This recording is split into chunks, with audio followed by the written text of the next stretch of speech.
Books. Literature. I'm talking crap, I guess. And I have a problem when they're thick. Not my thing. I'm an idiot. Anywho. I will. I'm gonna do it. It's messy. Ooh, I don't know. I've decided to get rid of my Kindle, guys. Or Kindle Unlimited, specifically. I'm not getting rid of my Kindle. Who's kidding themselves? No. I've decided I'm going to get rid of my Kindle Unlimited. Sorry, I know it's getting dark in here, but I'm not really reading a ton like I used to, and I think it actually might just be cheaper to get rid of my Kindle Unlimited. So this is a little bit of an experiment, but I think if I get rid of it and I just buy like the ebooks, that'll be better. Now I'm really blown out. But anyways, I have a whole shelf of fantasy romance over here. I guess we can talk about it, but yeah, I'm gonna go get rid of my Kindle Unlimited. I'm gonna commit to it. It's totally cool. I'm not stressed about it. And then we'll look at books. So yeah.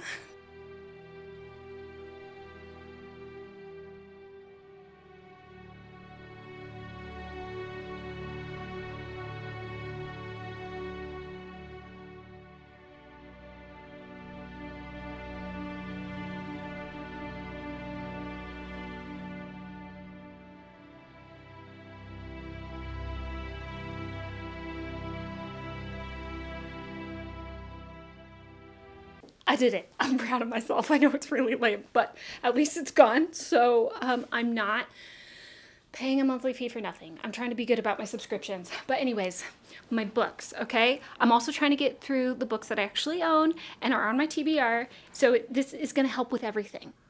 It's going to help with everything. Anyways, books. Can you even see it? I'll bring them out. So first of all, get rid of all the artsy stuff. I do have a lot of good books. I shouldn't, like, there's part of me right now that honestly is just kind of like, ugh, I have no options. One of those people where, like, if you tell me what I have to read, then I get upset. Even if I tell myself what I have to read. So, there's also a bunch of crap down here. So, mind me reaching. Let me get rid of the ones that I've already read. So, one sec. So, oh wait, I've read all those too. Hold on, sorry.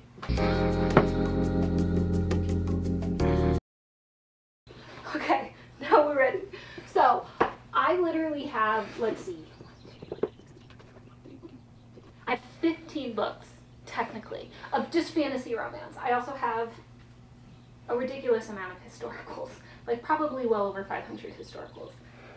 So I do have options, but that's still gonna get in my head. I know myself. But anyways, as far as what I have, Soul Snatcher. Picked this up because it sounded really cool. Read the first sentence, realized it is utter smuttykin stuff. And that's fine, but let me actually, hold on. Let me read it to you. Yes, they call me Soul Snatcher because of my pussy. Yes. Literature. I don't know if I'll actually ever get to it. I think that might be one of those ones where, like, if I annotate it or if we do it over on Patreon, it's going to be more of a hate read, and we're just going to kind of be smashing it a little bit. But anyways, moving on. The next one technically isn't fantasy romance. It's fantasy. My friend Carissa got it for me. It's one of her favorite books. So this is something I should definitely try to read and see if I can get into the fantasy stuff. I believe the romance, there's like the secondary plots like romance. So maybe it could be a gateway drug. I don't know. The next one, actually, honestly, I'm making fun of Soul Snatcher, but a lot of these I think are heavy spice. So I'm talking crap, I guess. This is Realm of Sin. This is like a Camelot retelling, which I'm really into. Fairy tale retellings or classics retellings, whatever it might be. So when I saw one that was about Camelot, I was like, hell yeah. And of course it's a reverse harem. We got the round table. We got like the whole shebang when it comes to all of the knights, right? So she's got to have a little taste of each of them. Do I really know what it's about? No. But it's definitely reverse harem. I know that. And it definitely seems spicy when I flip through it. I think this is like heavy spice. Like probably 90% spice, 10% plot. So, yeah. But The next one after that, this is Trick, which I started technically last year and never finished it because it's a thick boy, and I have a problem when they're thick. I do. Like, there's something about, like, I just get overwhelmed and then I just can't deal with it. But this has a court jester. Okay, so this is different. I need to finish it, even if it's something where I get like halfway through, like 300 books. I forgot who gave me that tip, but you read like 300 pages, then go read like a novella or something else, and then you finish the second half. That way it's not as overwhelming. But the whole thing that really sold me on this was, one, the cover, but then also the fact that it's like a court jester, and he seems very morally gray, and he's not who you think he is. He's quite dangerous. I do need to read it. I need to finish it. Kiss of Iron. I've talked to you guys about this one before. I think this is the one with the vampires, right? Yeah, she's a penniless noblewoman. Oh yeah, okay. I kind of remember this one. Okay, I don't actually know if this has vampires. It talks about the Night Queen. This is the one that used a lot of like chess analogies, and it talks about like there's a ton of court intrigue, and you never really know if you're the pawn or the king or the queen, things like that. So I feel like there's potential for there to be a lot of more like cerebral sort of intrigue for me, and not just heavy spice, but something where I can kind of like start to put the plot together or put the mystery together, whatever it might be. So that's why I got this one. But it's another thick boy, so problems. This is the XX. This was one that actually was recommended to me, and I haven't read it yet. I meant to read it back in October, but I never got to it. I thrifted it. It's supposed to be cute, and I think it's supposed to be more of like a rom-com. It is modern day. It is more contemporary, which is not my thing, but I have read 2 contemporaries this year and I did like them. So maybe I'm just being a little bitch, okay? And I just need to do it. It's also short, so maybe a little witchy rom-com will be for me. I don't know. This was one I bought because I love the cover. I'm not gonna lie. This is stunning. I wish it was like a matte cover though, but the purples in it is amazing.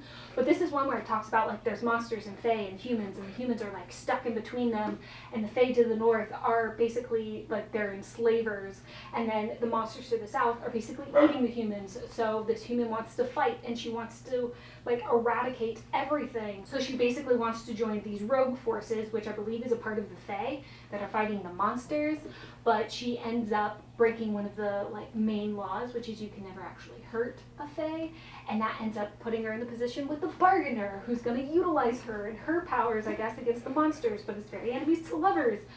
I don't know. It sounded good. It sounded like there's definitely a good chance for some story in here. So I'm hoping it's just not a pretty cover, but it is a gorgeous cover. I'm not going to lie. So anyways, I also have these, which I got over a year ago, which is the whole series of The Kingdom of the Wicked, which I heard is really good. I heard the first one's supposed to be more YA in the beginning. Not my thing. But I heard the spice, I guess, kicks up and the age kicks up the further you go in. And I've heard great things about it. So I own them. I should read them. YA is just not my bag. Okay? It's just not. But I heard it's good. And it's like we're going down to hell, and I think it's the 7 deadly sins. I don't know. But I should try it. Oh no! Oh no, Maggie! I'm an idiot! Sorry, I forgot to pick up my microphone. Sorry, the audio is crap. Anyways, moving on. We just rolling with the punches, okay? Rolling with the punches. Anywho, I have 2 books here by Ella Fields, which I ended up putting this on like books I wanted to read this year. So I will. I'm gonna do it. And I want to do it. But I have The Savage and the Swan and The Wolf and the Wildflower. And one of these is like a Hades and Persephone. One of these actually has werewolves in it, so I should read it. I read Kingdom of Villains from her this year, which wasn't bad, but it wasn't like awe-inspiring. It was forgettable, actually, if I'm being completely honest. But the Maleficent vibes in it, that was cool. But I'm hoping these will be good. I think I'm going to try and read the wolf one first, just because I've really been looking for a werewolf one, and I've been struggling.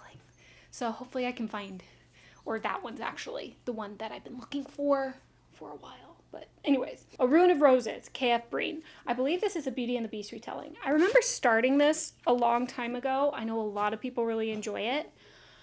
I remember it not hitting for me, but maybe I just need to get further on. You okay, Max?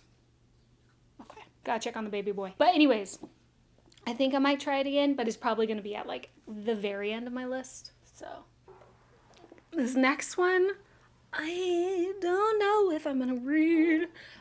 It's A Court of Sugar and Spice, which I was very excited by because it's a spicy Nutcracker retelling. And it sounds fun. But I've read one other thing by Rebecca F. Kenney, and that was the one that had to do with Sleepy Hollow and the Headless Horseman. And it was really bad. If I'm being honest, it was hard to get through. No pun intended.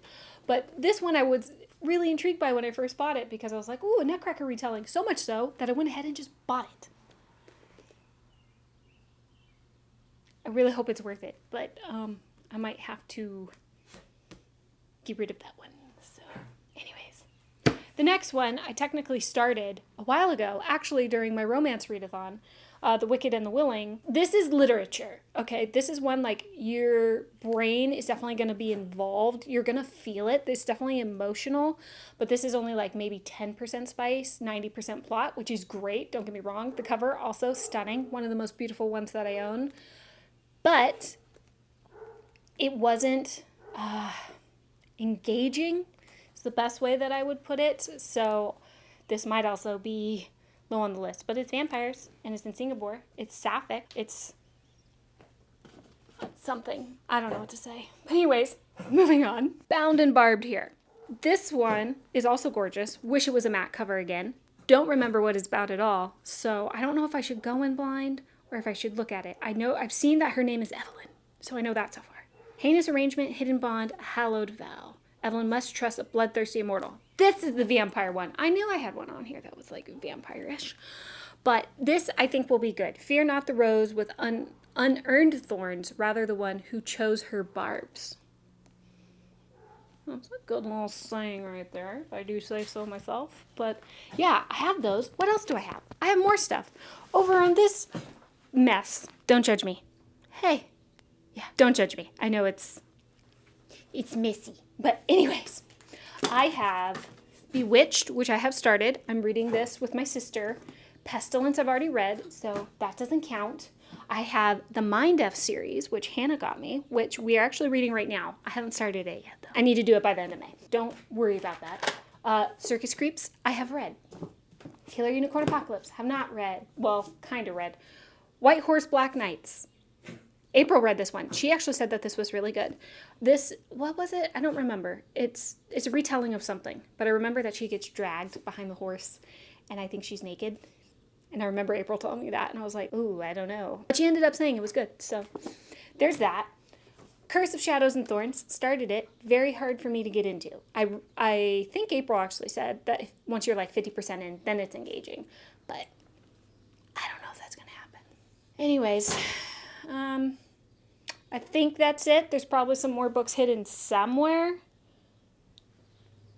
But those are my options. Those are my options for the year. But the year, I don't know if it's going to be here. We'll see how long that this actually lasts, you guys. I don't know. But again, like I said, instead of spending $12.99 a month, Kindle Unlimited, I can use that towards buying ebooks. So I can still have options.